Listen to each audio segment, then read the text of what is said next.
Hi, this is Recycle Michael, and our program today is called Recycle Right in Southwest Ohio.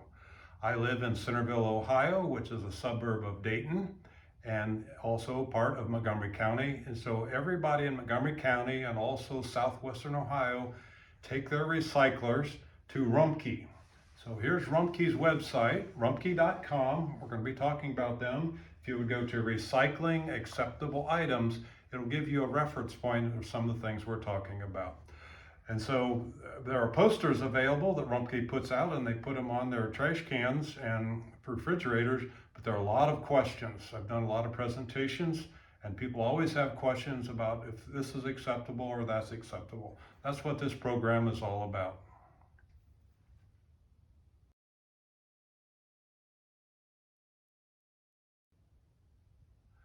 My background in recycling has to do with some experience in classes that I've taken as a master recycler through the Montgomery County Solid Waste District and Five Rivers Metro Park.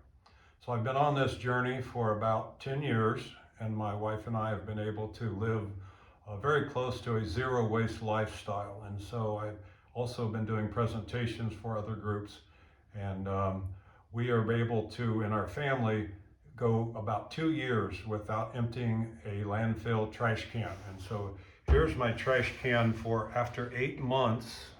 I haven't emptied it yet, and you can see it's not even half full.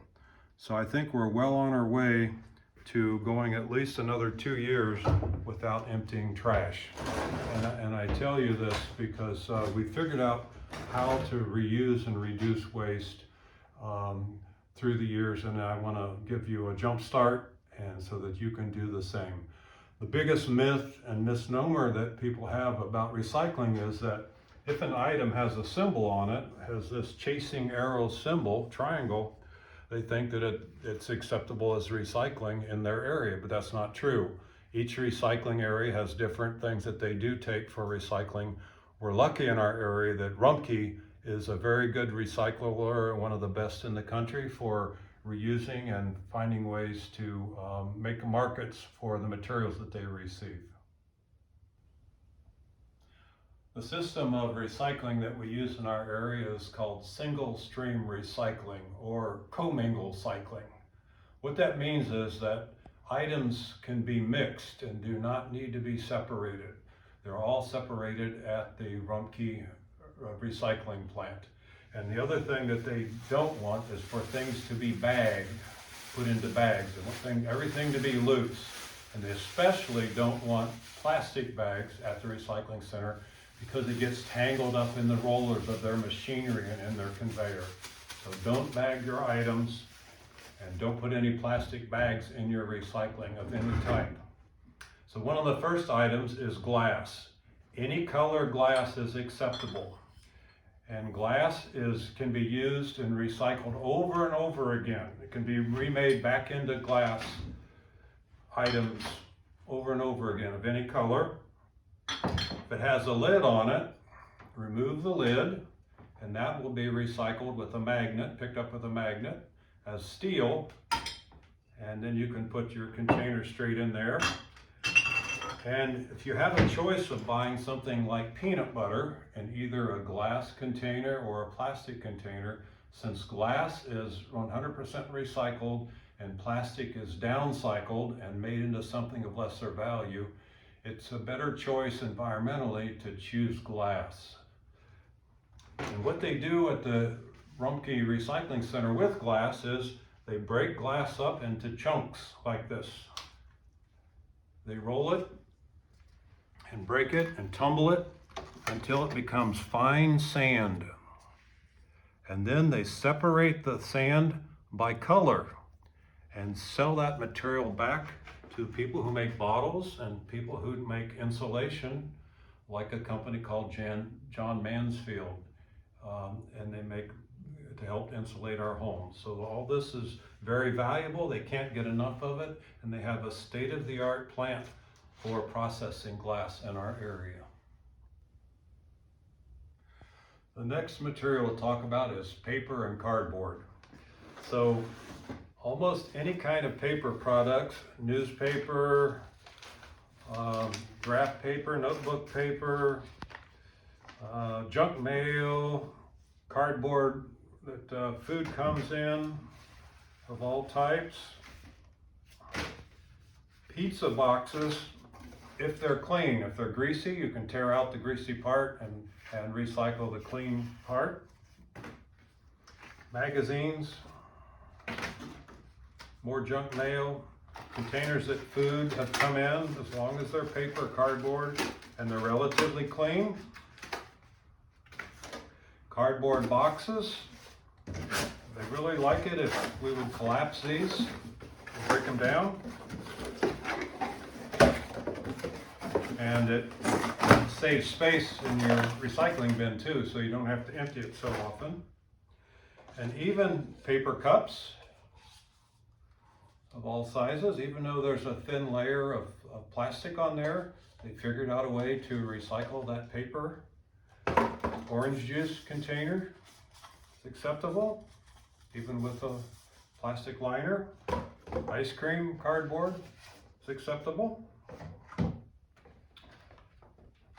Containers that are shelf stable, like soups and other types of liquids come in, you can tear off or remove the plastic lid, and these are called shelf stable containers. Containers that milk come in, which are called gable top containers, are acceptable. And here's an option we have as consumers to choose the recyclable material when we buy eggs. Eggs come in styrofoam, plastic, and cardboard containers. Only the cardboard container is recyclable in our area. So we can vote with our pocketbooks if we buy our eggs in cardboard containers and recycle those. These are usable in a different way, and I'll talk more about that in the future. The only plastic bag that is allowed in recyclables is a clear plastic bag that has shredded paper in it. And they will be able to remove this. You can imagine with air blowing and all the machinery running, if this confetti-like shredded paper gets loose in the plant, it's going to make a big mess. So they will accept shredded paper if it's in a clear plastic bag. The next material to talk about is metals. So all types of aluminum containers are acceptable for recycling. Aerosol cans, if they're empty, remove the plastic nozzle. And you can pull off this. Show you later on what to do with these. Steel cans, I like to remove the lid and put the lid inside and crush it, because that lid is sharp, so that it doesn't hurt anybody in the assembly plant. And the other thing you can do if you want to take the time is actually to remove the paper label off the can, so that this steel can will get heated to 2,000 degrees and burnt. So if you want to recycle the paper separately, you can pull it off in advance and recycle it as paper. And then you can crush this, but one little trick that I've learned is that you can take other small steel materials that you kind of don't know what to do with, bottle caps, bolts, screws, nuts, bent paper clips, and you can put those into a steel can, and twist ties, those have a steel wire in them, put those in a steel can, step on it and crush it flat so that nothing can come out. I even kind of bend the corners up. And the magnet on the conveyor line will pull that up, and you can recycle all those materials. Anything that will attract a magnet is steel and can be put into the can as long as it's crushed and cannot come out and become loose. And then finally, one thing that I like to do to help them out at the plant is to actually remove the ends of the cardboard kind of containers that have steel on both ends. So separate that so the magnet can pull that off, and this cardboard and paper can get recycled separately. The next material to talk about is plastic, and this is probably the most confusing for us. Generally speaking, all bottles are acceptable. Anything that is a plastic bottle, and so a plastic bottle has a bottom that's bigger than the top. And so it's a specific type of blow moldable plastic material. So those would be acceptable. And you can leave the caps on, And they really like it at the processing plant if you will go ahead and crush the plastic bottles for them so that they don't roll around on the conveyor. And for me, it helps to get more items into my recycling bin, so it doesn't take up much space if I go ahead and crush them. And so for like with a milk carton, I just sometimes this stick, since it has trouble sticking on the top, I'll just go ahead and stick it inside. And actually you can take other caps and put them inside the bottle as well. And sometimes people ask me if a peanut butter jar is acceptable, and yes it is, because once again, the bottom is larger than the top, than the opening, and you can leave the lid on that as well. And other items, this is also acceptable. And so some people ask the question, why do they take a bottle and a cap if they're made out of two different materials? Well, this one's number 1 PETE, and this is number 5 polypropylene. And if you notice, if I put the top of the bottle into water, it sinks. And if I put the cap for that bottle in the water, it floats. So what they do when they process these plastic is they shred the plastic up and they float them through the water, and the polypropylene comes off the top, and that gets recycled separately from the number 1 PETE, which sinks to the bottom. And finally, just recently, Rumpke has figured out a way to accept plastic drink cups. You can leave the lid on, the plastic lid on, plastic drink cups from your favorite fast food joint, and they're accepting those now. They've developed cameras that can sense the shape and with a squirt of air blow them off the conveyor line into a container. The next material that I'm really excited about is that recently Rumpke has figured out a way to accept these plastic tubs. They're the kind of tubs that yogurt, cottage cheese, sour cream, butter come in. As you can see, a lot of them are white in color. If they're not white, they're a milky, almost clear but not quite clear material. This is even a deli container. Those are typically this same material, which is number 5 polypropylene. And so this has helped me and my family come a lot closer to zero waste, and the fact that this material is now acceptable. And one thing they ask is try not to nest the containers one inside of the other, and also please put the lids on with them when you recycle them. And I just have it on a string here so that I can display when I have a presentation that I do.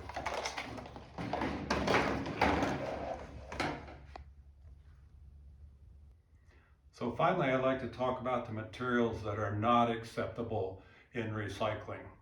First of all, and once again, plastic bags. This is the biggest mistake that people make, is putting plastic bags and contaminating their recyclables. The second biggest mistake that people make, which is a safety issue at the processing plant, is that they put batteries in recycling. Batteries cause fires, and fires are a big problem with all the paper and cardboard at the processing plant. So please don't put your batteries into your recycling. In addition to that, coat hangers are not acceptable, even though they're steel or plastic. Styrofoam or any kind of foam is not acceptable. These type of trays are not acceptable. Aluminum foil, you can roll it up into a ball though, and you can take it to a metal recycler. All of these materials are reusable and acceptable other places that I'm going to talk about in a future video. Polystyrene food containers, and this is one exception to the plastic cup container. Any solo cups, because they're made out of polystyrene, are not acceptable. The ones from your fast food stores are acceptable. They're made out of number 5 polypropylene usually. Trays that plants come in, not clean or acceptable. Those also are polystyrene. Any kind of cloth is not acceptable. Anything that will tangle in the machinery is not acceptable. So once again, all these materials, there are other uses and other places they can be taken, and we're going to talk about that in the future, and so that you can also work your way towards a zero waste lifestyle and more sustainable living. Just want to reiterate that what we've been focusing on in this video are the things that go in your recycling bin. In future videos, we're going to be talking about what to do with all the other materials that are not recyclable through Rumpke, but have other places where you can take them, like plastic bags, like styrofoam, like aluminum foil, like steel, like batteries, are acceptable other places. And please look forward and look out for our future videos. We'll be talking about those items. So this is a sample of 2 months worth of trash that my family has accumulated. So you can see how it'd be very easy to go 2 years without taking out a trash can that would go to the landfill. And so in a future video, I'm really excited to tell you about my new project that I'm helping with, and that is making eco bricks. So it's another way to take all the plastic materials that are not otherwise recyclable and have a use for them to make a brick that can be used for construction projects. Thanks for watching, and look forward to seeing you on future videos.